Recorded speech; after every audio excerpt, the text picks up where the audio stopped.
Presiden PKS Ahmad Syaiqo telah membuat pernyataan menarik yang menarik perhatian publik. Beliau menyatakan bahwa partainya tidak mempermasalahkan apakah akan bergabung dengan pemerintah baru di bawah Prabowo Subianto Gibran Rakabuming Raka atau tetap berada di luar pemerintahan.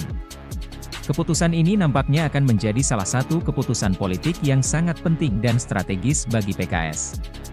Menariknya, Syaiqo mengungkapkan bahwa keputusan untuk bergabung atau tidak dengan koalisi pemerintah akan diputuskan oleh Majelis Syuro, badan tertinggi dalam PKS. Hal ini tentu saja menimbulkan pertanyaan besar di kalangan masyarakat dan politisi. Apakah PKS akan memilih untuk berada di dalam pemerintahan atau tetap berada di luar sebagai oposisi? Sebagai seorang pemimpin, Syaiqo menegaskan bahwa ia akan tunduk pada keputusan Majelis Syuro. Syaiqo dengan penuh kekecewaan dan keheranan mengungkapkan bahwa Sekjen Partai Gelora, Mahfuz Siddiq, telah dengan tegas menolak PKS untuk bergabung ke dalam pemerintahan Prabowo Gibran. Keputusan tersebut diambil karena PKS dinilai telah melontarkan kritik-kritik pedas terhadap Prabowo dan Gibran selama masa kampanye politik. Mahfuz Siddiq menegaskan bahwa PKS telah dengan tegas menyebarkan narasi-narasi ideologis yang merusak citra Prabowo Gibran, bahkan sampai pada titik membandingkan Prabowo dengan sosok Firaun yang dikenal sebagai sosok yang zalim dan tiran.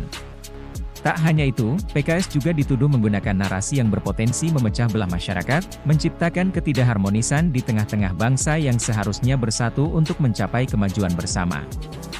Dengan sangat tegas dan penuh penyesalan, Syaiqo menyampaikan bahwa sikap dan tindakan PKS selama proses kampanye telah menimbulkan ketegangan dan ketidakpercayaan di antara pihak-pihak yang seharusnya bekerja sama untuk membangun bangsa. Selain itu, Mahfuz juga mengingatkan kembali pernyataan PKS yang memberikan cap pengkhianat kepada Prabowo ketika ia memutuskan bergabung dengan Kabinet Jokowi pada tahun 2019. Banyak pendukung PKS yang menuduh Prabowo sebagai pengkhianat karena dianggap telah melanggar janji politik dan berkhianat terhadap prinsip-prinsip partai. Namun, Prabowo sendiri telah menjelaskan bahwa keputusannya untuk melakukan rekonsiliasi dengan Jokowi adalah demi kepentingan bangsa dan negara, serta untuk mencapai stabilitas politik yang lebih baik. Meskipun kontroversi yang sedang terjadi, Ahmad Syaiqo dengan tegas menyatakan bahwa keputusan terkait peran PKS dalam pemerintahan baru akan menjadi agenda utama dalam diskusi yang akan dilakukan di tingkat Majelis Syuro. Beliau menegaskan bahwa PKS akan menghormati dan mentaati keputusan yang diambil dalam rapat tersebut, tanpa terkecuali. Hal ini menunjukkan komitmen PKS untuk menjaga kestabilan internal partai dan konsistensi dalam menjalankan prinsip-prinsipnya, meskipun dihadapkan pada tekanan dan kritik dari berbagai pihak.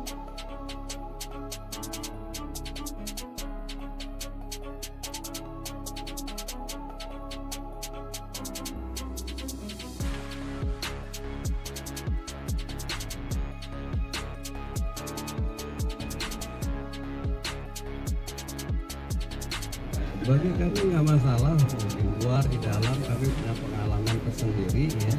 Tetapi kebijakan untuk mengambil apakah itu di luar atau di dalam, koalisi atau oposisi, sekali lagi ini dalam ranah Majelis Syuro atau Badan Pekerja Majelis Syuro. Saya sebagai Presiden PKS akan melaksanakan apapun kebijakan yang akan diambil oleh Majelis Syuro. Kebijakan untuk mengambil apakah itu di luar atau di dalam, koalisi atau oposisi, sekali lagi ini dalam ranah Majelis Syuro atau Badan Pekerja Majelis Syuro. Saya sebagai Presiden PKS akan melaksanakan apapun kebijakan yang akan diambil oleh Majelis Syuro.